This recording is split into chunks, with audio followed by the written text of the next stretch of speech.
नमस्ते।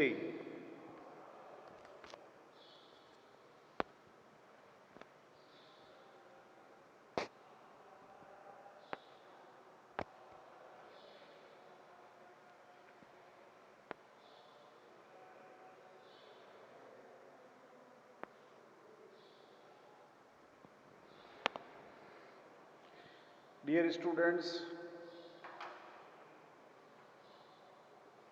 Online class जो अपन पिछले कुछ दिनों से कर रहे हैं, सोचता हूँ कि आप लोग उसको समय निकाल करके सुनते होंगे।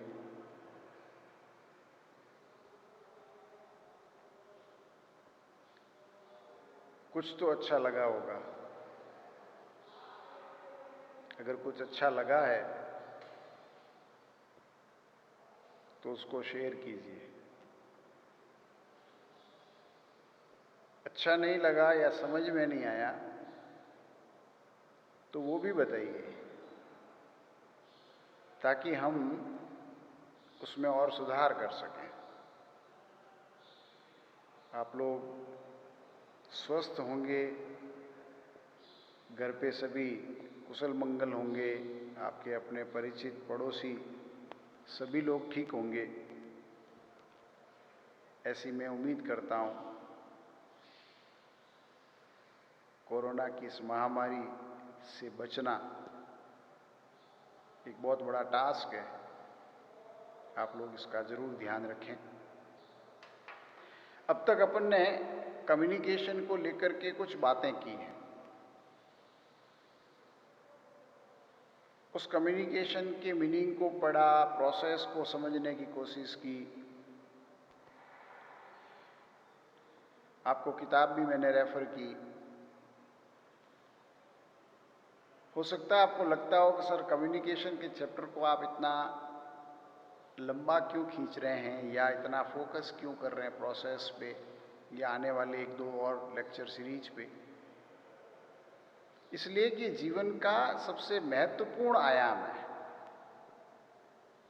मैं चाहे नौकरी करूं या नहीं करूं, धंधा करूं या नहीं करूं, केवल अगर मैं मेरे घर पे रह करके मेरा पारिवारिक काम, खेती बाड़ी भी करूं, परिवार के साथ भी अगर मैं अच्छे से रहूं, तो ऐसी स्थिति में मुझे कम्युनिकेशन तो करना ही पड़ेगा। परिवार के सदस्यों के साथ करना पड़ेगा, छोटे बच्चों से, हम उम्र के भाई बहनों से, पत्नी से, बुजुर्गों से, माँ पिताजी से, रिश्तेदारों और परिवार वालों से, सभी से करना पड़ेगा। समाज में संपर्क में आने वाले बहुत सारे समाज के वरिष्ठ नागरिकों से, राजनेताओं से, नौकरशाहों से। बच्चे बड़े हो जाएंगे, स्कूल जाएंगे, तो कई बार आपको पेरेंट्स मीटिंग में जाना पड़ेगा। तो कम्युनिकेशन तो जीवन में हर रोज काम आता है। इसलिए जितना अच्छा आपका संवाद होगा, जितने अच्छे तरीके से आप अपनी बात को रखेंगे, उतने ही अच्छे तरीके से आपकी बात को लोग सुनेंगे, समझेंगे और आपका कहा मानेंगे। हमें नॉर्मली शिकायत रहती है कि साहब मेरी बात कोई सुनता नहीं है। दोस्त भी नहीं सुनते हैं, भाई बहन भी नहीं सुनते हैं, माँ पिताजी भी नहीं सुनते हैं, स्कूल कॉलेज में टीचर्स नहीं सुनते हैं। सुनते नहीं हैं।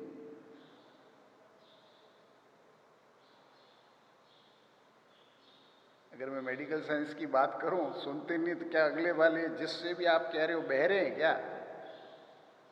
उनको सुनाई नहीं देता है क्या? ऐसा तो नहीं है। सुन सकते हैं, लेकिन जो आप कह रहे हो उसको वो सुन करके समझ नहीं रहे हैं।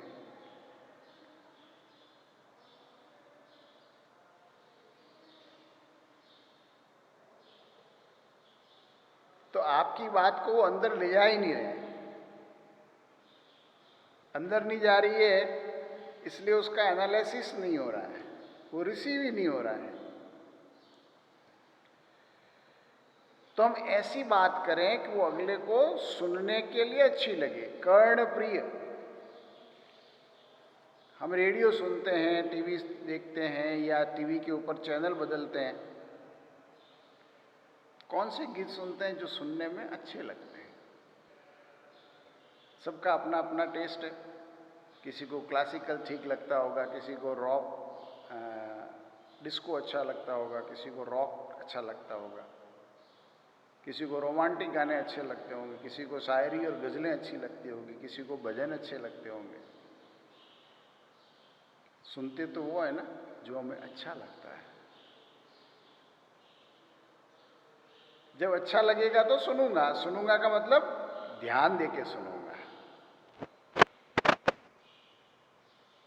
तो आपकी बात को भी लोग ध्यान देके सुने, ये बहुत इंपॉर्टेंट है।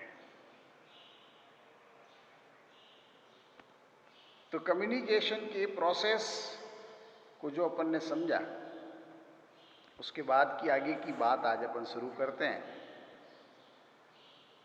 ये बहुत इंपॉर्टेंट चीज है।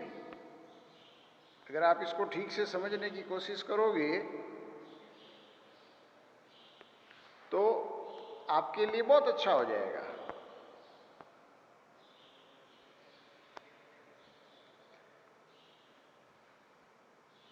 कम्युनिकेशन में अपन अपनी बात को एक्सप्रेस कैसे करें, व्यक्त कैसे करें, अभिव्यक्त कैसे करें, ये सबसे इंपॉर्टेंट है।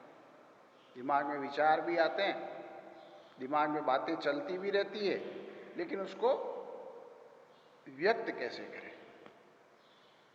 तो व्यक्त करने के मोटे तौर पर देखिए 3 टुकड़े करके आपके सामने रखे हैं। शब्दों का, भाषा का उपयोग करके, बोल करके, ऑरल, या शब्दों को लिख करके, लिखित में, रिटर्न में। कॉलेज में जब भी हम बातचीत करते हैं, कोई बात करनी होती है तो अपन लिखित में आवेदन पत्र देते हैं, प्रार्थना पत्र देते हैं लिखित में। लेकिन जब घर पे बात करनी होती है तो मौखिक करते हैं, ऑरल एंड रिटर्न। एक तीसरा और है, आपके हाव भाव, आपके शरीर का हाव भाव, जिसको हम गेस्चरल बोलते हैं। चेहरे के भाव, आपके शरीर की हरकत, आपके आंखों का भाव, आपके बोलने का तरीका, आपके कपड़े पहनने का रंग का चुनाव, ये गेस्चरल है। तो मोटे तौर पर 3 टुकड़े, ऑरल, रिटन और गेस्चरल। जब हम गेस्चरल की बात करते हैं तो उसके बहुत सारे टुकड़े हैं जो अभी आप आगे जाकर के और अच्छे से समझने की कोशिश करेंगे। तो कम्युनिकेशन के 2 टुकड़े हुए, वर्बल और नॉन वर्बल। शब्दों का उपयोग करके और बिना बोले, बिना शब्दों का उपयोग किए, तो उसको बोलते हैं अशाब्दिक, नॉन वर्बल। तो शाब्दिक में मौखिक और लिखित हुआ, और अशाब्दिक की जब अपन बात करेंगे तो आंखों की भाषा है। अपन आंखें देख करके समझ जाते हैं ना कि वो क्या कह रहा है या क्या कहना चाहता है, क्या कहना चाहती है, आंखों की भाषा। ध्वनि, साउंड, म्यूजिक। ध्वनि का बेसिक मतलब है साउंड। और तीसरा है स्पर्श की भाषा, टच। घर में दीनों वेला गाय, बकरी, भेड़, भैंस कुछ होगी, नहीं तो घर में, नहीं तो घर के बाहर पालतू, नहीं तो गली के कुत्ते भी होंगे। जानवर जो कि बोलता नहीं है, हम भी उसको जब स्पर्श करते हैं, टच करते हैं, तो वो भी अपनी भाषा समझते हैं कि मुझे वो सहला रहा है, प्यार कर रहा है, या मुझे हाँक रहा है, मार रहा है, डांट रहा है, भगा रहा है। स्पर्श की भाषा है टच, बहुत महत्वपूर्ण भाषा है। तो शाब्दिक और अशाब्दिक जब अपन मोटे तौर पर टुकड़े किए तो उसमें दो हुए, मौखिक और लिखित। और जब अशाब्दिक की बात करते हैं तो संकेत, साइन। साइन दो तरह के होते हैं, संकेत दो तरह के होते हैं। संकेत की भाषा, एक जो देखने वाले संकेत है, जैसे सड़क पर चलते हैं तो सड़क के साइड में कुछ पुलिस डिपार्टमेंट ने, ट्रैफिक डिपार्टमेंट ने कुछ बोर्ड लगा रखे हैं, साइन बोर्ड। आगे मोड़ आ रहा है तो एक यू कर्व किया हुआ एक बोर्ड लगा हुआ, आगे स्पीड ब्रेकर आ रहा है तो स्पीड ब्रेकर का कोई बोर्ड लगा हुआ, आगे रेलवे की फाटक आ रही है, बोर्ड लगा हुआ है, आगे खतरा है तो एक कंकाल का फोटो है लाल रंग का, उसके ऊपर क्रॉस लगा हुआ है। ये दृश्य संकेत है, विजुअल साइन है, जिसको देख करके हम समझ जाते हैं। कोई वहां कहने के लिए खड़ा नहीं है आपको, न कोई बोल के कह रहा है, ना आप कुछ सुन रहे हो, आंखों से देख करके समझ गए कि आगे मोड़ है, आगे रेलवे की फाटक है।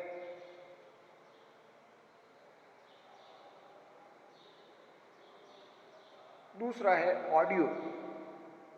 दूर से कोई आवाज आती है, उस आवाज को सुन करके हम कुछ चीजें समझ जाते हैं। जब घर बैठे होते हैं, घर के आसपास पेड़ हैं, जानवर हैं, चिड़ियाएं हैं, पक्षी है, चिड़ियाएं बहुत तेज तेज से चिल्लाती है। अगर हमें थोड़ा बहुत भी पशु पक्षियों से प्रेम है तो भाषा समझ में आती है, ऑडियो है। कि इतनी तेज से चिड़िया क्यों चिल्ला रही है, सब की सब एक साथ क्यों चिल्ला रही है? इसका मतलब कोई खतरा आया उनके लिए, कोई सांप आ गया है या कोई डेंजरस चीज आ गई है जिससे उनको खतरा है, वो सब की सब एक साथ चिल्ला रही है।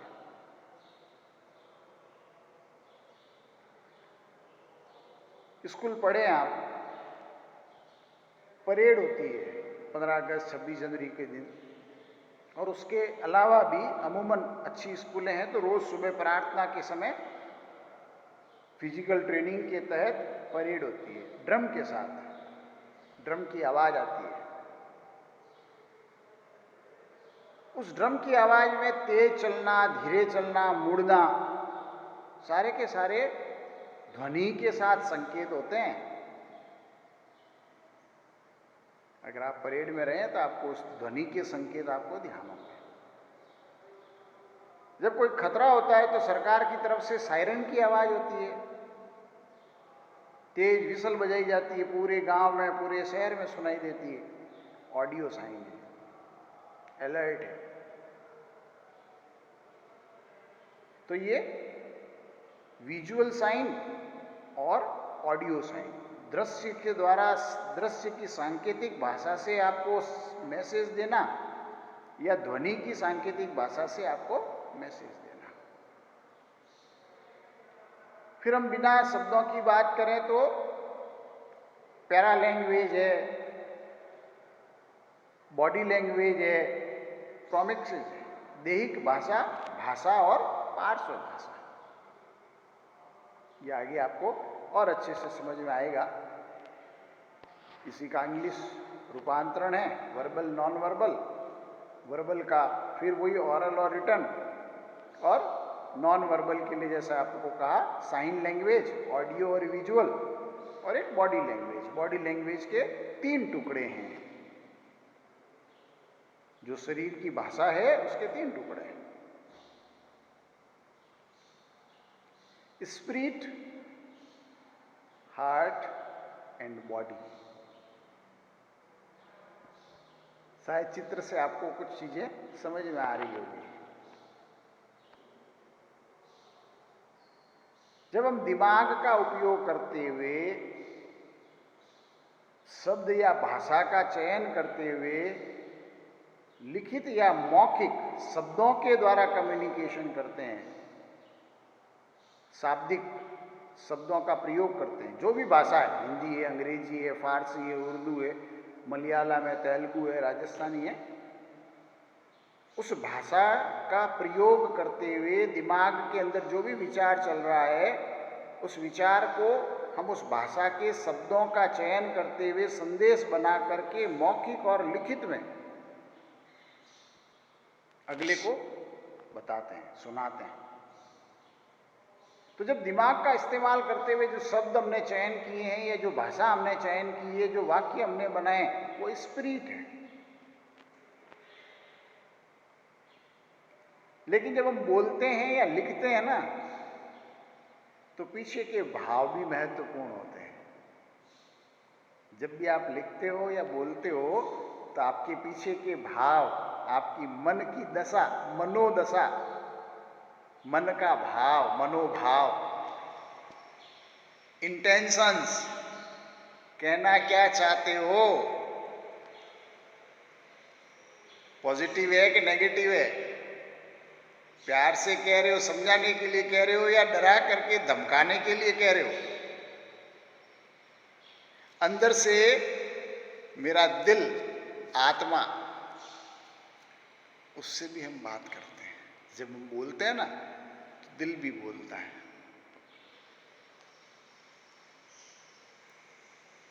आवाज दिल की,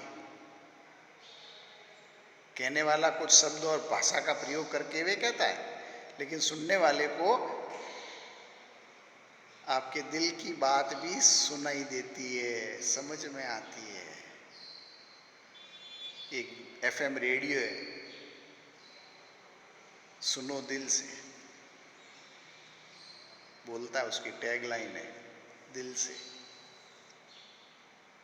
कितनी मिठास है, कितनी कड़वाहट है, कितना अपनत्व है,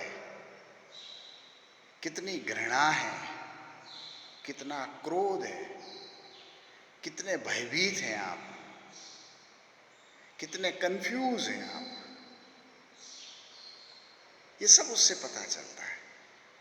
ये दिल की भाषा है, बाय हार्ट, जिसको हम पैराबॉलिक, पैरावर्बल बोलते हैं। और तीसरी है शरीर। आपके इस ढांचे को देख करके, शरीर को देख करके भी सब कुछ कम्युनिकेट होता है, इसलिए उसको बोलते हैं शारीरिक भाषा, बॉडी लैंग्वेज। हम जितना भी संप्रेषण करते हैं, बातचीत करते हैं ना, उसमें सबसे ज्यादा मेरा शरीर बोलता है। बॉडी लैंग्वेज सबसे इंपॉर्टेंट है।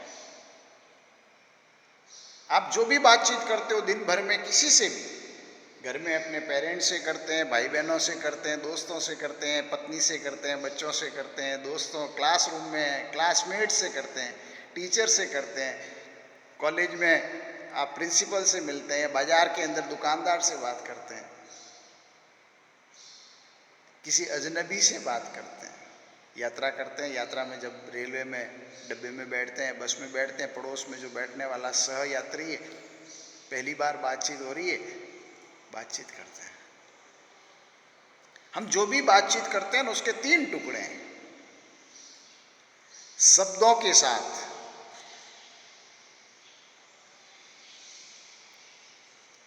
वो केवल 35% है, 35% वर्बल कम्युनिकेशन है। और उस वर्बल कम्युनिकेशन में भी 2 टुकड़े हैं, उस 35 के भी 2 टुकड़े हैं। कुछ लोग 35 कहते हैं, कुछ लोग 45 कहते हैं। 45-55 का रेशियो बताते हैं, कुछ लोग 35-65 का बताते हैं। लेकिन जो भी आपकी शाब्दिक संप्रेषण है, कम्युनिकेशन है, जिसमें हम शब्दों का उपयोग कर रहे हैं, जैसे मैं बोल रहा हूँ, आपसे बात कर रहा हूँ, हिंदी भाषा के शब्दों का प्रयोग कर रहा हूँ या इंग्लिश के कुछ शब्दों का प्रयोग कर रहा हूँ, ये जो शब्द और भाषा है ना, वो केवल 7% है, 100 में से केवल 7। इसलिए आप सोचिए भाषा का कितना महत्व है। कोई ज़्यादा महत्व नहीं है। संप्रेषण के लिए, कम्युनिकेशन के लिए भाषा आना या शब्द आना इतना इम्पोर्टेंट नहीं है। लेकिन जब हम शब्द लिखते हैं या बोलते हैं ना, तो उसके पीछे,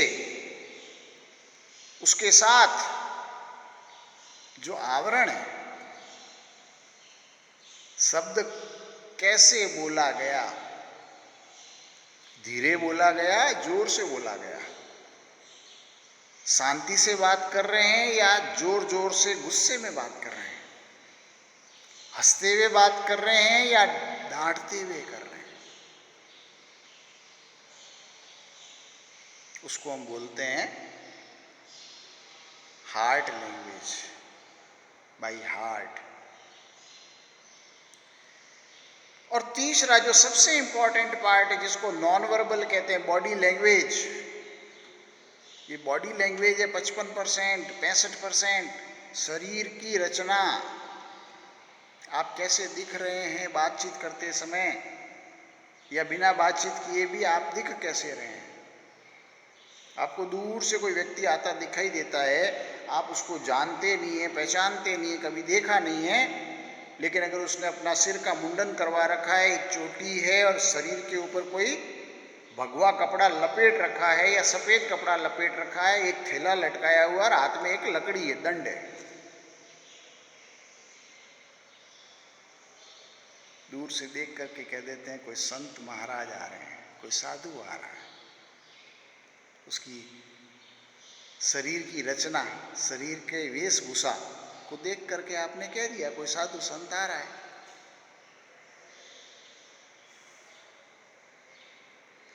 दूर से आपको कोई एक व्यक्ति जाता हुआ दिखाई देता है,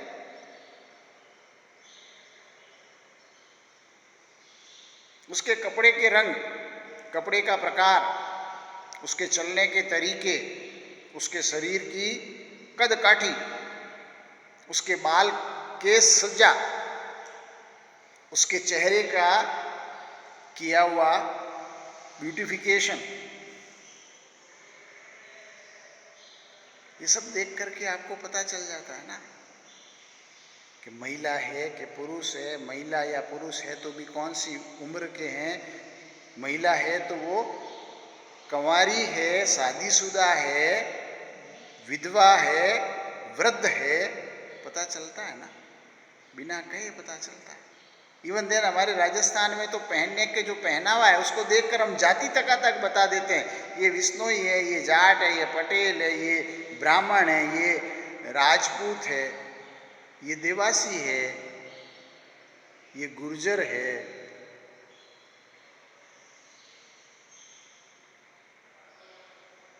उसने अपने ऊपर डिस्प्ले बोर्ड नहीं लगाया कि उसके ऊपर सब कुछ दिखाई दे रहा है, लेकिन आपकी आंखों ने सब कुछ पढ़ लिया। इसको बोलते हैं बॉडी लैंग्वेज, शरीर की रचना। 55% टोटल कम्युनिकेशन का 55% बॉडी लैंग्वेज है, 65% बॉडी लैंग्वेज है। इसलिए कहते हैं कि सबसे पहला प्रभाव अगर कोई पड़ता है तो आपके आकर्षण का, आपके किस तरीके से आपने अपने आप को प्रस्तुत किया है, प्रेजेंट किया है। तो फर्स्ट इंप्रेशन, पहली बार आप किसी व्यक्ति को देखते हो, देखते ही आपको बात करने की इच्छा होती है या नहीं होती है? देखते ही उससे सहज लगता है या कई बार आपको उसको देखते ही डर लगता है? देखते ही उससे रेस्पेक्ट करने के लिए झुकने की इच्छा होती है या उससे हाथ मिलाने की इच्छा होती है या उससे रास्ता काट करके बचने की इच्छा होती है? पहली बार मिले, पहली बार देखा, देखते ही आपने निर्णय कर लिया बात करनी चाहिए कि नहीं करनी चाहिए, इससे मिलना चाहिए कि नहीं मिलना चाहिए, इसको अवॉइड करना चाहिए। फर्स्ट इंप्रेशन है बॉडी लैंग्वेज। पिक्चरें देखते हैं, अगर आप 90s, 80s और 90s की पिक्चरें देखेंगे, 80 के दशक से लेकर के 95 या 99 तक की, इस 15-20 साल की पिक्चरें, जब पिक्चर स्टार्ट होती थी ना, तो टाइटल के साथ साथ हीरो या हीरोइन का सबसे पहले अपीयरेंस दिखाया जाता था। कार में से उतरते हुए उसके जूते कैसे पहने हुए हैं, उसका पैंट या ट्राउजर या सलवार सूट या घाघरा ओढ़ना कैसा पहना हुआ है, केवल पांव या चलने का तरीका दिखाया जाता था, उससे लोग अंदाज लगा देते थे ये कौन सा हीरो है और कौन सी हीरोइन है।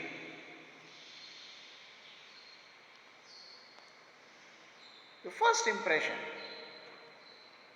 इसलिए हम रोज सुबह उठ करके अपने आप को तैयार करते हैं, नहाते हैं, धोते हैं, अच्छे से केस बनाते हैं, अच्छे से क्रीम लगाते हैं, अच्छे से अगर लेडीज है तो काजल डालते हैं, लिपस्टिक लगाते हैं, आईब्रो सेट करते हैं, ठीक से श्रृंगार करते हैं, अच्छे से कपड़ों का चयन करते हैं, कहाँ जाना है, कैसे कपड़े पहन के जाना है, कपड़ों का रंगों का चयन करते हैं, कपड़े पहनते हैं, जूते पहनते हैं, गैजेट्स, घड़ी, मोबाइल, सबका उपयोग करते हैं। ये सब चीज़ें जो आपके शरीर के इस आध्यात्मिक भाषा में कहूँ तो इस हार्ड मास के पुतले के ऊपर जो कुछ भी सजावट अपन ने की है, ये हमारी एक कम्युनिकेशन करती है, कुछ बातें हमारी कहती है, बिना कहे कह देती है। ये बहुत इंपॉर्टेंट है। इसलिए वर्बल कम्युनिकेशन, हम जो कुछ भी करते हैं वो दिमाग का सोच है। वापस से अपन चालू कर रहे हैं, 1 बाय 1 बता रहा हूं। वर्बल कम्युनिकेशन आपकी सोच बताता है, स्पिरिट क्या है, व्हाट यू आर थिंकिंग। आपके शब्द आपकी सोच बताते हैं। कई लोग आपस में बातचीत करते समय अपशब्दों का उपयोग करते हैं, गाली गलौज करते हैं।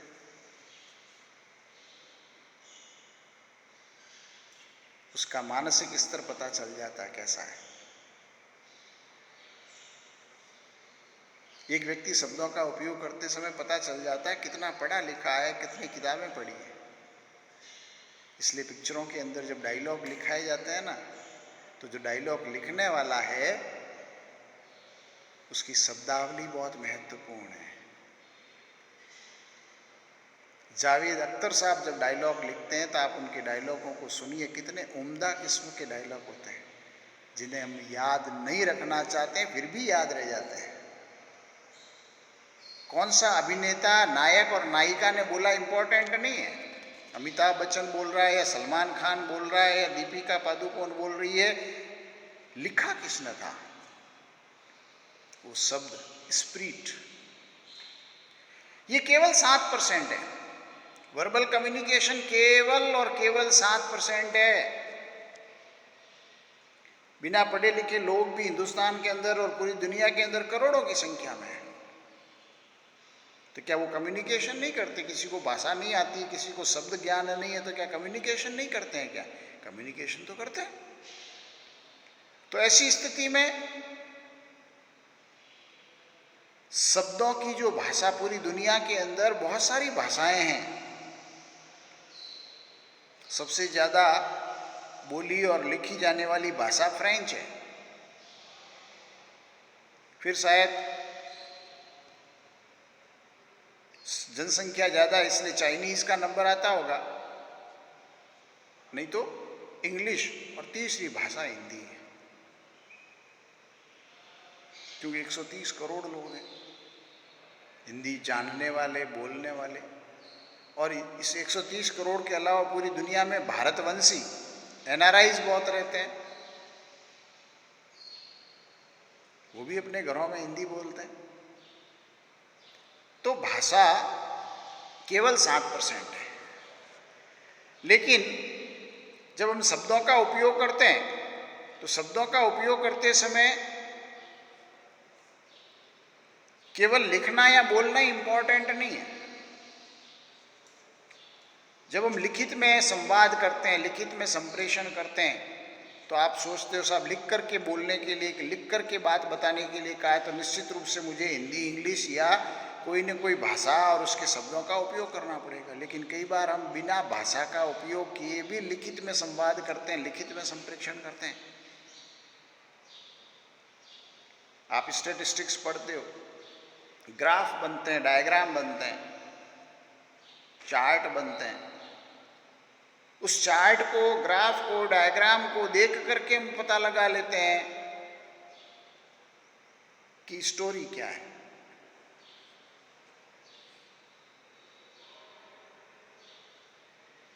पिक्चर्स और मैप्स, गूगल मैप पे जाते हैं या मौसम विज्ञान विभाग द्वारा, बरसात का मौसम आता है, मौसम विज्ञान विभाग द्वारा, या जब भी कोई विशेष प्रकार का प्राकृतिक आपदा आने वाली होती है, सुनामी टाइप की आने वाली होती है, तो मौसम विभाग ऊपर सैटेलाइट से लिया हुआ चित्र हमारे को भेजता है, जिसमें हवाओं का चक्र कैसा है, तूफान कितनी तेज गति से आएगा, उसके पिक्चर्स, और उस कारण से धरती का कौन कौन सा हिस्सा प्रभावित होगा उसके मैप हम वो देख करके समझ जाते हैं। कुछ लिखा हुआ नहीं, लेकिन चित्र देख करके, मानचित्र देख करके, चार्ट देख करके, ग्राफ देख करके, डायग्राम देख करके भी हम समझ जाते हैं। इट इज रिटन डॉक्यूमेंट, लिखित डॉक्यूमेंट है, but we had not use a single word to explain. लेकिन उसको बताने के लिए हमने एक भी प्रकार के शब्द का उपयोग नहीं किया है, किसी भाषा के किसी भी शब्द का प्रयोग नहीं किया है। चित्र को देखा और समझ गए। तो it's a written, non verbal written communication है ये। जो पैराबोलिक लैंग्वेज है, जिसको हम पैराबोलिक या पैरावर्बल बोलते हैं, इस पैरावर्बल कम्युनिकेशन को हम बोलते हैं दिल की भाषा।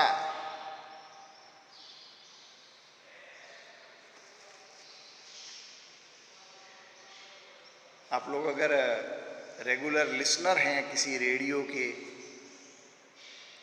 या आप गीत और संगीत का शौक रखते हैं, रुचि रखते हैं,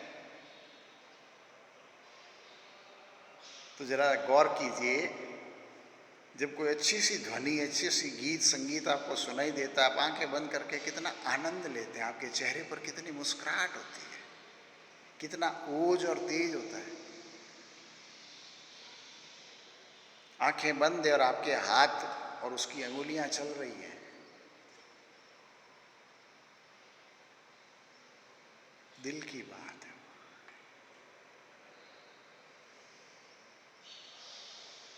तो ये पैराबोलिक या पैरावर्बल कम्युनिकेशन है, वो दिल से आता है। ये 38% है, 38%, कम नहीं है। उस 7% को कैसे काम में लिया, उस 7% को कैसे बोला, कैसे लिखा, वो महत्वपूर्ण है। How to speak, how to frame the sentence. शब्द तो वही है, लेकिन उस शब्द का प्रयोग कैसे किया, ये पैराबोलिक लैंग्वेज है। ये बाई हार्ट है, अंदर से दिल बोलता है, भावनाएं बोलती है। बोलते समय सुर कैसे थे? भारत सरकार का अभी पंडित जसराज जी और ये क्या नाम इनका, पुराने जितने भी क्लासिकल हैं संगीतज्ञ, चाहे वो हरिप्रसाद चौरसिया है, चाहे जसराज जी है, या जाकिर उस्ताद जाकिर हुसैन है, और न जाने कितने कितने, इन सब ने मिलकर के एक भारत को लेकर के एक बहुत सुंदर सा म्यूजिकल वो बनाया हुआ, मिले सुर तेरा और हमारा। सुर मिले सुर मेरा तुम्हारा, भारत की विविधता में एकता को लेकर के एक 2.5-3 मिनट का बहुत सुंदर म्यूजिकल एड है।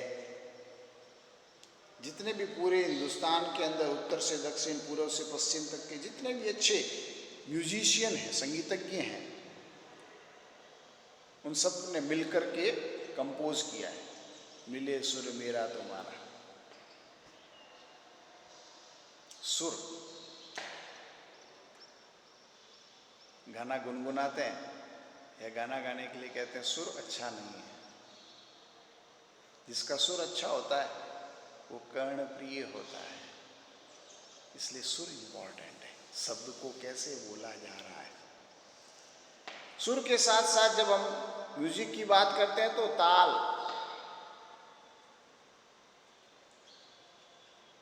ताल बहुत महत्वपूर्ण है। कितना जोर दिया जा रहा है सुर और ताल। कई बार चुप रहना भी बहुत महत्वपूर्ण होता है। साइलेंस की भी भाषा होती है, साइलेंस का भी संप्रेषण होता है। कई बार कहते हैं कोई बातचीत चलती है, silence is a half consent, यानी आप बातचीत चल रही है, आपके सामने कोई बात कही गई है, लेकिन आप उसका कोई जवाब नहीं दे रहे हैं, आप चुप हैं। उस चुप को भी आधी सहमति मान ली जाती है, 50% हाँ है।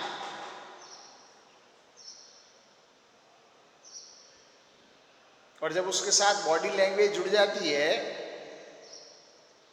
तो उसमें प्लस माइनस होता है। आपके सामने कई बार देखिए, घर परिवार में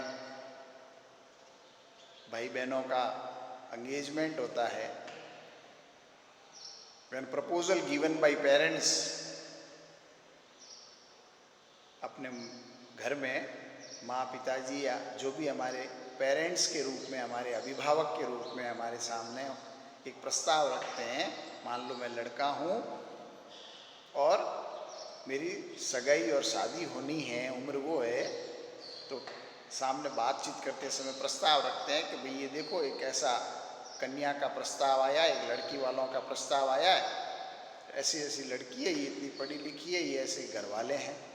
और वो लड़का चुप रहता है, कोई जवाब नहीं देता है।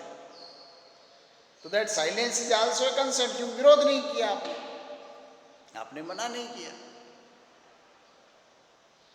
जब मना नहीं किया तो हम उसको हाँ ही मानेंगे ना।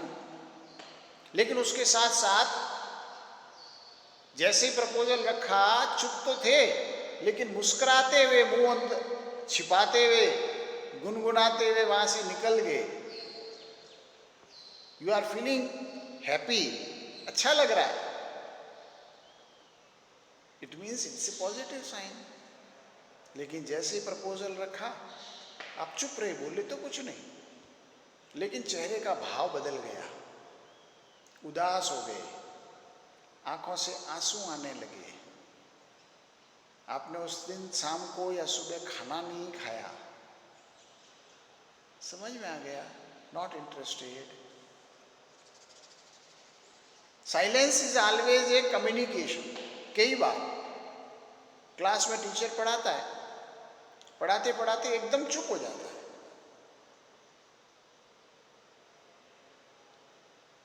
तो सारे स्टूडेंट्स का ध्यान जाता है टीचर की तरफ, क्या हुआ सर, चुप क्यों हो गए। तो अगर क्लास में कोई बच्चे आपस में बातचीत कर रहे हैं या क्लास में कोई इंटरप्शन आया, व्यवधान आया, तो टीचर के चुप होते ही सारे के सारे बच्चे अलर्ट हो जाते हैं। अगर कोई आपस में बातचीत भी कर रहा है तो उसको पता चल जाता है, गुरुजी देख रहे हैं। चुप्पी, चुप्पी का अंदर एक और चीज है, पॉज।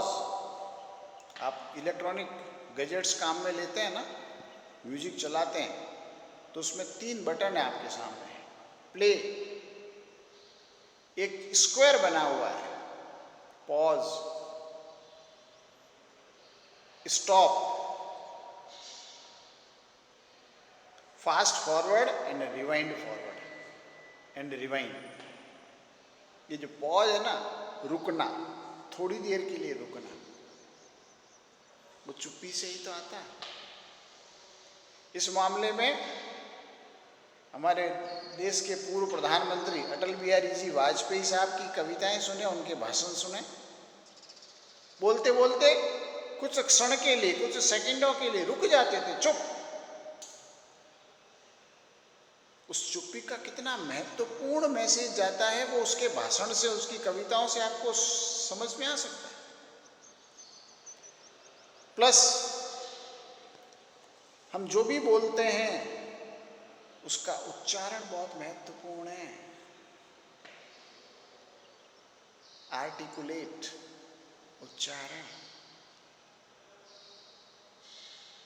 अगर उच्चारण ढंग से नहीं किया है तो अर्थ का अनर्थ हो जाएगा। उच्चारण बहुत महत्वपूर्ण है। स को स बोलना, स को ह बोलना, शक्कर की जगह हक्कर या चक्कर बोलना बहुत इंपॉर्टेंट है। आप उसको कैसे बोलते हैं, उच्चारण कैसा है, ये सारी बातें आपके कम्युनिकेशन में महत्वपूर्ण है।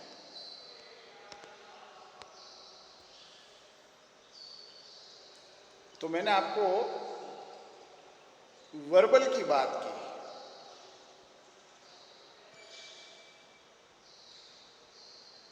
जो भी शाब्दिक संप्रेषण अपन करते हैं, शब्दों का प्रयोग करते हुए जो हम बातचीत करते हैं, चाहे मैं बोल करके करूं चाहे लिख करके करूं, तो मैंने अभी आपको शाब्दिक संप्रेषण, वर्बल कम्युनिकेशन, आइदर इट में बी ऑरल और रिटन, उसकी बात की।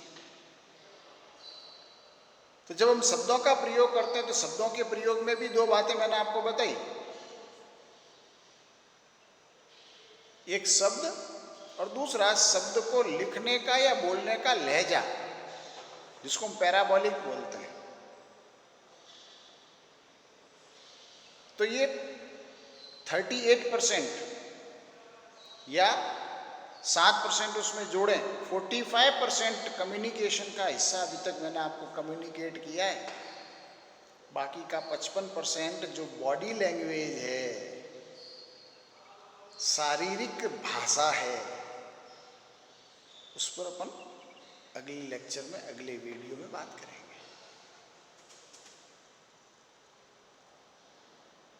बोलने का जो लहजा है ना 38%, उसको अगर आप जितना अच्छा करेंगे, उम्दा करेंगे, उतने ही आपके श्रोता बढ़ जाएंगे। आज रेडियो के इतने सारे कम्युनिटी रेडियो चलते हैं, एफएम रेडियो चलते हैं। अगर आपको बोलने का शौक है तो वहाँ पर एक नौकरी है, गुंजाइश है, आरजे, रेडियो जॉकी। देखिए आप कितने एफएम चैनल सुनते होंगे, उन सारे एफएम चैनल पर हर एक घंटे आपको नया रेडियो जॉकी सुनने को मिलता है, चाहे वो लड़का है या लड़की है। आपको कुछ रेडियो जॉकी बहुत अच्छे लगते हैं, वो कितना अच्छा बोलता है या बोलती है। How to speak. बहुत सारे टूर्नामेंट होते हैं, बहुत सारे गेम्स होते हैं, उसकी कमेंट्री देने के लिए कमेंट्रेटर, बहुत सारे प्रोग्राम होते हैं, उस प्रोग्राम को संचालित करने वाले एंकर, बहुत सारी एग्जीबिशंस, प्रदर्शनी लगती है, उस प्रदर्शनी के अंदर बोलने वाला व्यक्ति, उस प्रदर्शनी को चलाने वाला व्यक्ति।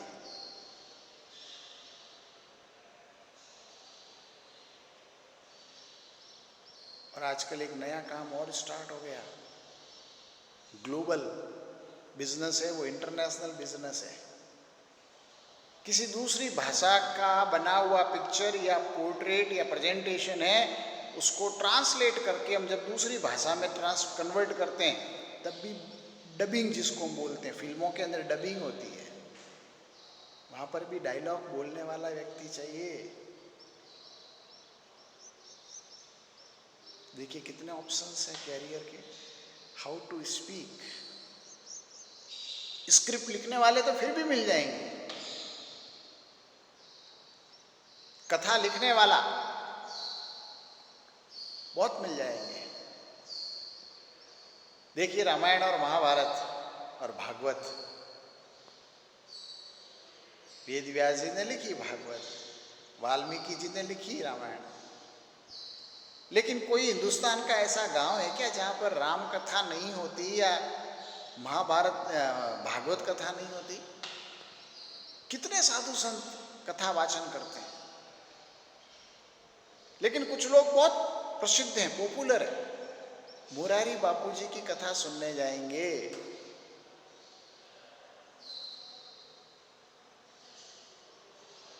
या अमुक अमुक महाराज है, उनका भागवत कथा है, वो सुनने जाएंगे। इट्स द आज की तारीख में सबसे ज्यादा अगर कोई बिजनेस है, कैरियर है, जॉब है, वो कथावाचक की है।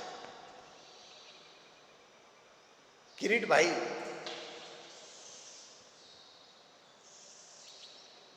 कथावाचक है। ये जो कथावाचक आते हैं ना, भागवत पढ़ने वाले या रामायण पढ़ करके सुनाने वाले, जरा किसी संत महात्मा से जाकर के पूछना, कथावाचक से जाकर के पूछना कि मुझे मेरे मोहल्ले में, मंदिर में, मेरे गांव में सप्ताह आयोजन करना है, भागवत कथा का आयोजन करना है, आप चलोगे क्या? दक्षिणा मांगते हैं, कथावाचन की दक्षिणा है। लाखों रुपए, करोड़ों रुपए लेते हैं जो प्रसिद्ध कथाकार हैं।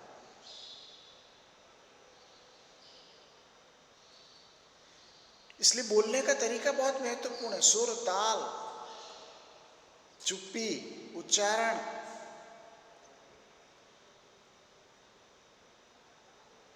हमारे रेडियो पर, हमारे जमाने की बात करूं मैं, अब तो आपके बहुत सारे बिना ये एफएम रेडियो आ गए और न जाने कितने चैनल्स आगे होंगे टीवी के। उस वक्त टीवी भी नहीं था।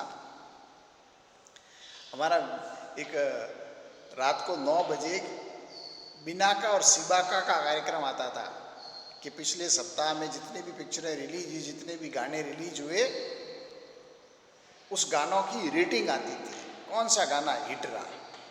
उस वक्त रिकॉर्ड प्लेयर, काले रंग की जो आती थी रिकॉर्ड प्लेयर, वो बिकती थी। उसकी बिक्री के आधार पर, या रेडियो में जो लोग डिमांड करते थे सुनने के लिए, उसके आधार पर उसकी रेटिंग होती थी। वो कार्यक्रम करीब करीब 45 मिनट का आता था। उस कार्यक्रम में इंपॉर्टेंट गाने नहीं थे। उस कार्यक्रम को प्रस्तुत करने वाले जो अमीन सयानी इतना सुंदर तरीके से उस कार्यक्रम को प्रस्तुत करते थे कि लोग को बहुत अच्छा लगता था। उस प्रोग्राम के कितने व्यूअर्स होंगे अंदाज नहीं लगा सकते। इसलिए जो कम्युनिकेशन है, उस कम्युनिकेशन में जो 38% वाला जो पार्ट है ना, पैराबॉलिक, पैरावर्बल, वो बहुत इंपॉर्टेंट है। उच्चारण को ठीक करें। उच्चारण करते समय उसका दूसरा अर्थ नहीं निकलना चाहिए, स्पष्टता होनी चाहिए। और उच्चारण के साथ साथ बोले जाने वाले शब्दों की जो सुर है, ताल है, गति है, वो बहुत मायने रखती है। मैं समझता हूँ शायद आपको ये कम्युनिकेशन का ये आधा हिस्सा, 45% समझ में आया होगा। किसी भी तरह का प्रश्न है तो आप मेरे से ज़रूर पूछें। मैंने मेरे पुराने वीडियोस में मेरा मेल आईडी आपको दे रखा है। हाँ, चैनल सब्सक्राइब ज़रूर करें। आप देखें ज़रूर, सुने ज़रूर, क्योंकि यही आपकी उपस्थिति का भी प्रमाण है कि आपने वीडियो को सुना है, देखा है। इसलिए जो भी प्रयास इस विपरीत परिस्थितियों में चल रहे हैं, ऑनलाइन पढ़ने और पढ़ाने के, इसमें आप अपना पूरा सहयोग और सहभाग करें। अपनी उपस्थिति जरूर दर्ज कराएं। चाहे वीडियो, इसके लिए आप वीडियो सब्सक्राइब करें। धन्यवाद, फिर मिलेंगे। जय हिंद।